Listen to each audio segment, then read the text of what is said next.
Hello everyone and welcome to my channel. This is the 38th part of What If Deku Was a Magical Girl Mascot, Quirk, Magical Girl Mascot. The author of this great fanfic is Emma. I believe links to them and original story in the description.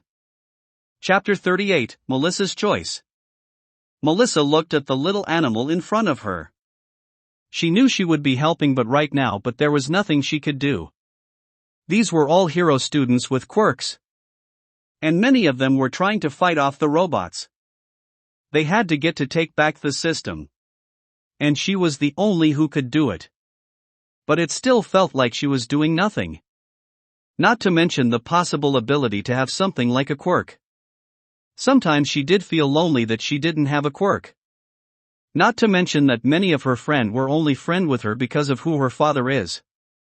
Granted, these heroes in training didn't care she didn't have a quirk when they found out. But still. This is permanent, isn't it? Asked Melissa. It is, but I can leave you out telepathic conversations. Said Izuku, but there will be times I might end up bringing you in. She took a breath. I'll do it. Said Melissa. Okay. Said Izuku, remember I don't know if it will work. I know. Said Melissa. Izuku produced the light and Melissa looked at it. You can always change your mind. Said Izuku, the light will go away in a minute. I'm sure. Said Melissa, taking the light. There was a flash of blue light. When the light cleared, she was now wearing a blue and white dress. The top half being white while the skirt was blue. Around her ring were light blue ribbons. She had a pair of rather cute blue shoes on her feet and around her neck a light blue choker with the gem on it. She also a light blue visor over her eyes. She also had blue streaks in her hair. She also felt different, a bit stronger and somehow also lighter. It was strange. At the same time Izuku turned to his human form, while he couldn't feel any quirks or abilities he was able to tell that he had more time to be in his human form. I have no idea what to do. She thought. It will be fine. Thought Izuku. Melissa was surprised. Group telepathy. Pointed out Izuku, Gu, I am surprised you were able to jump in right away. Maybe you wanted her to join. Added Suyu. Melissa was confused for a second, then remember he had two partners that weren't there at the moment. You did not have a quirk before, so it would be understandable if you cannot fight right away. Thought Tenya. Who said that? Asked Melissa, confused at why she heard a boy's voice. We should explain in a less stressful situation. Thought Tenya. Either way. We just met up with the heroes. Thought Katsuki. Yep. We'll be there soon. Cheered Toru. However, Melissa looked at the robots and saw something she didn't expect. It was showing her to do something. That was when she felt it. She needed to get close to one.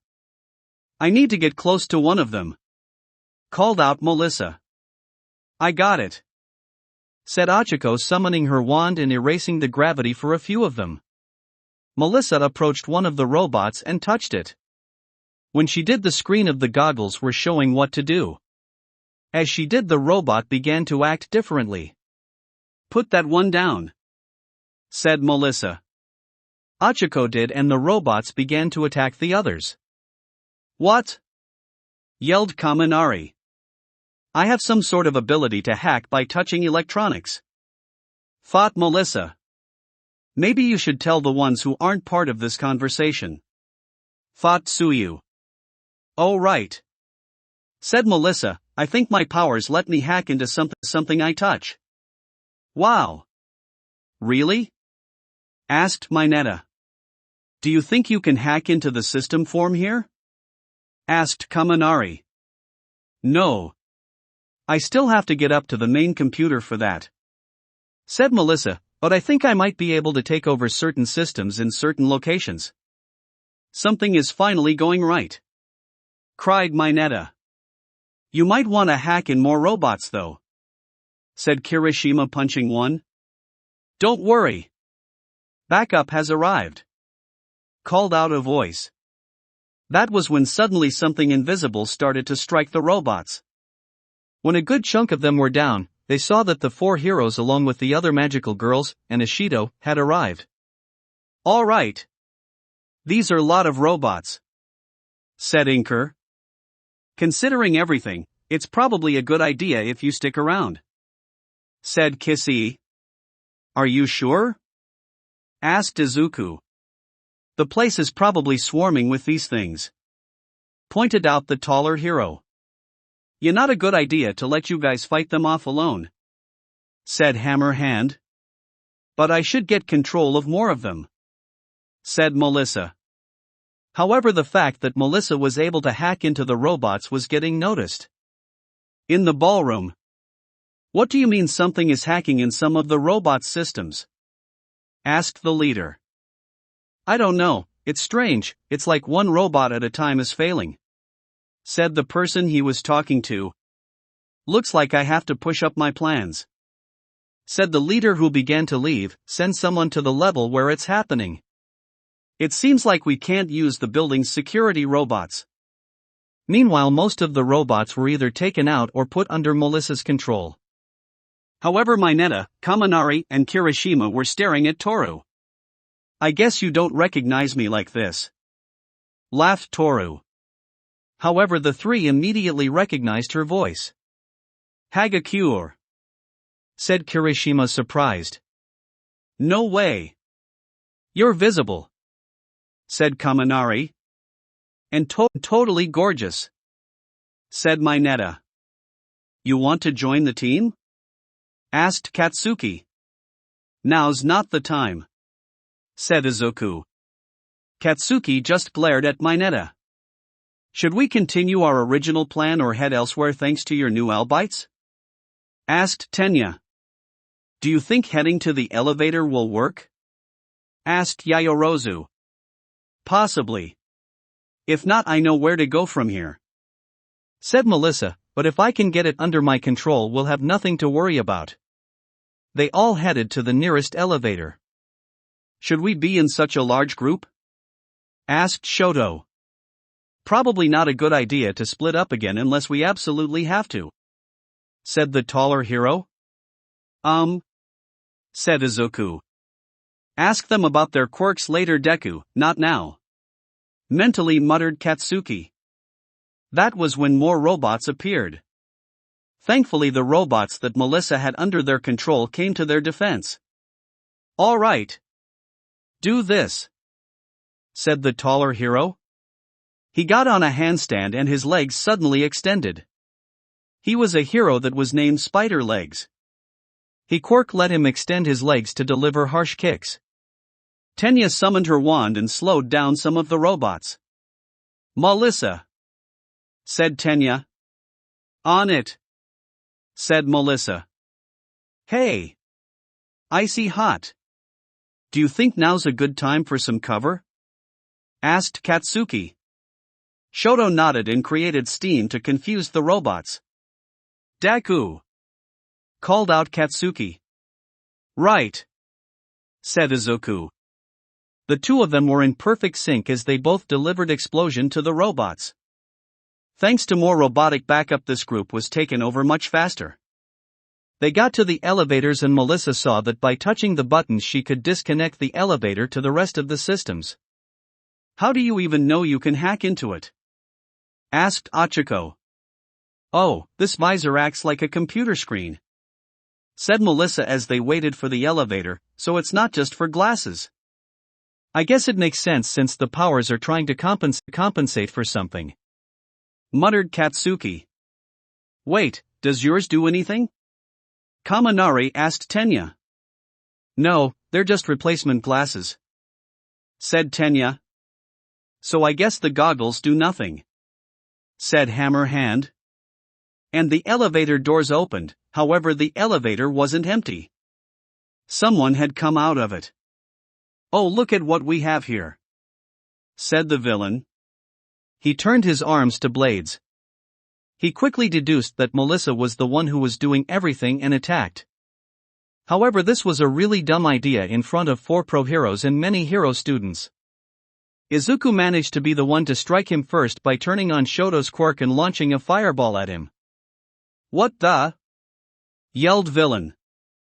That was when a tattoo of a tiger leapt off of Inker's arm and started to attack the villain. "Melissa, are you okay?" asked Izuku. "Don't worry. It was only a flesh wound," said Melissa, showing off that it was indeed only a flesh wound. Yaoyorozu created some bandages and bandaged her arm. "You know, maybe we should get some answers from him," said Tsuyu, realizing something. "Why didn't you do it earlier?" asked Kaminari. "The two they beat up were unconscious," said Hammerhand. "Not bad for students, but still we should get answers," said Kissy. "I'm going on upstairs," said Izuku. "Same," muttered Katsuki. "I'll go up with you," said Kissy, "since you kids still need some adult supervision." "Same," said Spider Legs. "I'm going up as well," said Shoto. "As will I," said Tenya. "We're going to use the elevator ride to explain about you three, aren't we?" mentally asked Izuku. "It didn't even cross my mind," thought Tenya, "but we should explain our mental voices." "Yeah," agreed Shoto. Melissa was just looking at Tenya and Shoto, confused. "Don't worry, it will make sense," assured Achiko. "But it will probably weird you out," mentally sighed Tsuyu. Everyone else decided to stay behind and interrogate the guy, or thanks to fact that they managed to get a bunch of the robots on their side. The group that elected to go up and act as backup for Melissa got into the elevator. As the tiger was still attacking the guy, Inker approached him. "Now you guys are going to tell why you're doing what you're doing," said Inker. "And I doubt that you're doing this to steal bearer bonds," said Hammerhand. "Bearer bonds?" mouthed Kaminari. The other teens all shrugged at this. The tiger stopped its attack. "That blonde girl, that's Melissa Shield, isn't it?" asked the villain. "What about it?" asked Achiko. "Oh, that poor girl, she has no idea what's really going on," said the villain. In the elevator, the four magical girl and their human mascot were having a conversation. "You three used to be boys?" asked Melissa. "My quirk has a side effect when it comes to males, it presently turns them into girls," thought Izuku. "I was turned into a girl when I was 4, but these two were turned a couple months ago," explained Katsuki. "That's why our mental voices are still male," explained Tenya. "I see," thought Melissa. "You don't have a problem, do you?" asked Katsuki. "No, of course not, you're still my friends," thought Melissa. "Thanks," thought Izuku, trying not to cry. "Are you okay?" asked Melissa. "He cries a lot," thought Katsuki. "Even if we're probably not going to see each other often, you better get used to it, you're stuck with us for the rest of your life." "I know," thought Melissa. "This is weird," said Spider Legs with a sweat drop. "That's what happens when you're with a hive mind, you get left out of conversations," said Kissy. "Got the information about who's behind this?" called out Achiko. "But," thought Tsuyu. "What's going on?" asked Melissa. "Jiro confirmed he's not lying when he told us," thought Achiko. That was when they all felt the dread coming from the three magical girls who chose to stay behind. "Okay, what's the hell is going on?" mentally muttered Katsuki. "Melissa, the one who hired these men to take over everything, is your father," explained Tsuyu. Those part of the team in the elevator all froze. And those words changed everything about that night. And the night would only get more complicated from there. That will be it for this part. I hope everyone enjoyed. If you did, please leave a like and comment if you want part 39. If you want to hear more from me, subscribe. I hope to see you all in the next one.